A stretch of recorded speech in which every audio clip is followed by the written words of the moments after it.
আচ্ছা, আমাদের দলের জন্য আপনাদের পরামর্শ দেন তো। মানে ধরেন আগে তো আওয়ামী লীগ আইসে খাইছে, কি করছে দেখছেন, আমার নতুন করে বলার দরকার নাই।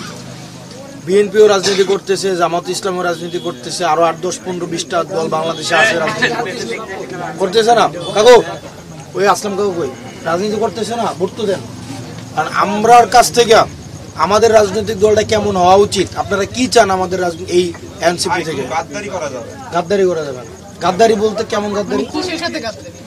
মানুষের সাথে চাঁদাবাজি করা যাবে না,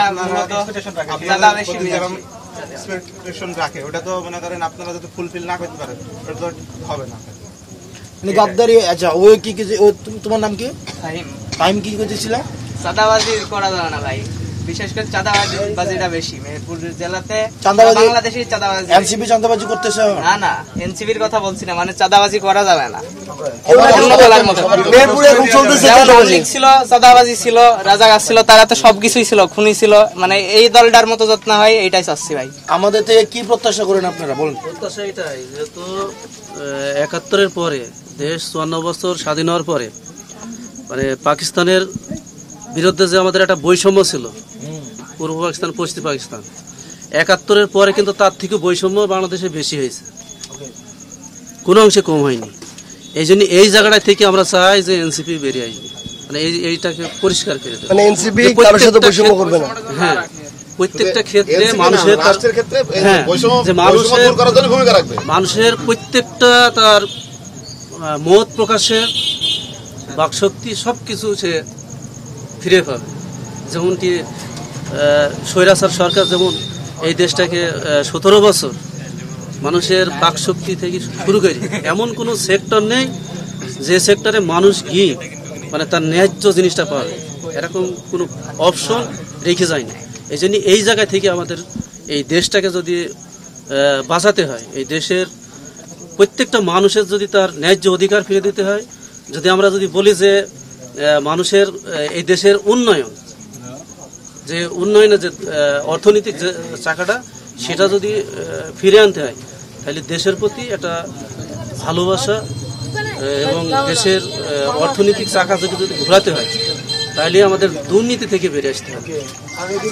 বাংলাদেশটা এমন একটা দেশ যে দেশটা দুর্নীতিতে আমার মনে হয় মানে যে দুর্নীতিতে সব থেকে প্রত্যেকটা সেক্টরে মানে বিরাজমান, অথচ তারপরেও এই দেশ চলছে। অন্তত আমরা যদি অন্যান্য দেশকে দেখি, আমরা যদি মালয়েশিয়াকে দেখি, আমাদের দেশ ছাড়া 10 বছর পরে স্বাধীন হয়েছে, অথচ সেই দেশটার কাছে যদি আমাদের বাংলাদেশকে যেতে হয় 100-150 বছর সময় লাগবে এখন অর্থনৈতিক দিক দিয়ে। না, এত লাগবে না, এটা হচ্ছে আমাদের ঠিক হইতে হবে, 100 বছর লাগবে। অথচ জি আব্দুল কুদ্দুস, আপনি যে বললেন যে কোন সেক্টরেই মানুষ ন্যায্য অধিকার পায় নাই, কোন সেক্টরেই পায় নাই, কেন বলেন তো? কেন হয় নাই? 53 বছর কেন হয় নাই? কোন সেক্টরে যে রাজনৈতিক দল যারাই ক্ষমতায় এসেছে তারা নিজেদের স্বার্থটাকে বেশি প্রাধান্য দিচ্ছে, দলের স্বার্থ দেখছে, জনগণের জন্য তারা কোনো কাজই করে। তো ওইখান থেকে কিছু টাকা হয়েছিল, ওইটা দিয়ে আমরা বের হয়েছি। 8টা জেলা, সরি 16-17টা জেলা হয়েছে, এখন আমাদের টাকা শেষ। তো আমরা তো এখন হাসনাত কিন্তু 2 দিন ধরে একটা কথা বলতেছে, আমরা কারো কাছে জিম্মি না ভাই, আমরা তো কারো কাছে জিম্মি না, এই জন্য যেটা দরকার ওইটাই বলতে পারি, কিন্তু আমাদের দলের চলার জন্য তো টাকাও দরকার, এটাই বাস্তব কথা। তো এটা আমরা কিভাবে জনগণের কাছে থেকে ম্যানেজ করতে পারি? চাল ব্যবসা করে বাংলাদেশের এই চালের সিন্ডিকেট হচ্ছে চালায়, ওর থেকে টাকা আনবে 10 কোটি, আইনা কি করবে, নাম যে হোক 10 কোটি টাকা আনবে আইনা, ও যখন সরকার গঠন করব তখন ওই চাল ব্যবসায়ী প্রতিষ্ঠান চালের দাম ধরেন 40 টাকা ছিল 60 টাকা করে ফেলে, তখন ওই রাজনৈতিক দল কিছু কইতে পারে না, কারণ সে তো ওই প্রতিষ্ঠান থেকে কি আনছে, টাকা আনছে, তাই না? খাইয়া রাখছে আগে, যেহেতু খাইয়া রাখছে এই কারণে আর কথা কইতে পারে না, বুঝছেন?